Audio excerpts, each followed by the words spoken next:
મિર્ચી morning. એકવાર મને વિચાર આવ્યો કે આ બરફ શોધાયો એ પહેલાના રાજાઓ દારૂ કેવી રીતે પીતા હશે.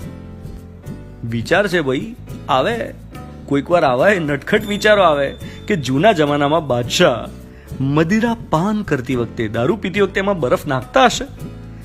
સાંભળ્યું છે કે ઇતિહાસના પુસ્તકોમાં એવું નોંધાયું છે કે જહાંગીર બાદશાહ હિમાલયના પહાડોમાંથી બરફ મંગાવતા, એને ખાસ પ્રકારના કૂવામાં ભેગો કરતા અને બરફનો ઉપયોગ કરતા. શેમાં ઉપયોગ કરતા એ મને નથી ખબર, but just think about this કે એસી શોધાયું, એર કન્ડિશનિંગ, એ પહેલા ગરમીમાં માણસ શું કરતો? ખાવાનો બરફ શોધાયો એ પહેલા માણસ શું કરતો હશે? ઘણા લોકો નથી કહેતા કે ભાઈ મારથી તો ફ્રીજના પાણી વગર રહેવાય જ નહીં ને, અમારે તો એમને એસી વગર ચાલે જ નહીં ને. તો એવા કેવા ડિપેન્ડન્ટ થઈ ગયા છીએ આપણે? પહેલાના જમાનામાં તો બધું ચાલતું હતું આના વગર. આ લોકડાઉનમાં બધું ખબર પડી ગઈ કે કંઈ ના હોય ને તોય ચાલે, લક્ઝરી એક પણ ના હોય ને તોય ચાલે જ. ઘરે કામવાળા કામ કરવા ન આવી શકે અને બધું આપણા પર આવી પડે તો કામ જાતે થઈ જ શકે. એ કામ પ્રત્યેની સૂગ, એંઠવાડ પ્રત્યેનો અણગમો, ગંદા કપડાં ધોવાનો લાગતો થાક, આ બધું દૂર થઈ જ શકે. આપણું જ ક્રિએટ કરેલું છે એ બધું.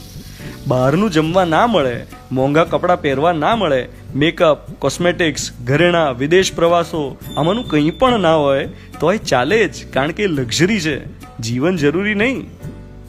અત્યારે જે ડોક્ટર્સ, નર્સિસ પીપીઈ પહેરીને દર્દીઓની સેવા કરે છે, એમને કેટલો પરસેવો થાય છે જાણો છો? એમને ઠંડુ તો દૂર, સાદું પાણી પીવા ન મળતું હોય પીપીઈ પહેર્યા પછી. ખૂબ અઘરું છે સતત એ કીટ પહેરી રાખવી, બહુ તકલીફદાયક છે. આપણે છે ને 5-10 મિનિટ પણ ના રહી શકીએ, એટલી બધી તો ગરમી લાગે એમાં, પણ એ લોકો પહેરે છે. કેમ? કારણ કે જીવન જરૂરી છે, એ જીવનને બચાવે છે. મારા દાદા હંમેશા કહેતા કે ચાલશે, ભાવશે, ફાવશે, એ જ આપણો એટીટ્યુડ હોવો જોઈએ. તો આ સાંભળ્યું તો બહુ બધી વાર મેં, પણ આચરણમાં મૂકવાનો ચાન્સ લોકડાઉને આપ્યો કે જે હોય તે ચાલશે, જે હોય તે ભાવશે, જેવું હશે તેવું ફાવશે.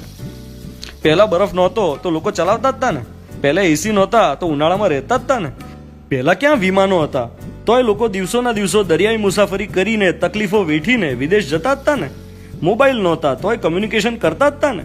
કોઈ પણ વસ્તુ કે વ્યક્તિ આપણને એના આશ્રિત બનાવી દે એ ના પોસાય. ચાલશે, ભાવશે, ફાવશે, એનું પ્રેક્ટિકલ ઉદાહરણ બનવું પડે પેરેન્ટ્સે, તો જ નવી પેઢી સક્ષમ બને. You are listening to Mirchi. હું છું ધ્વનિત, તમારી સાથે. Good morning my dear.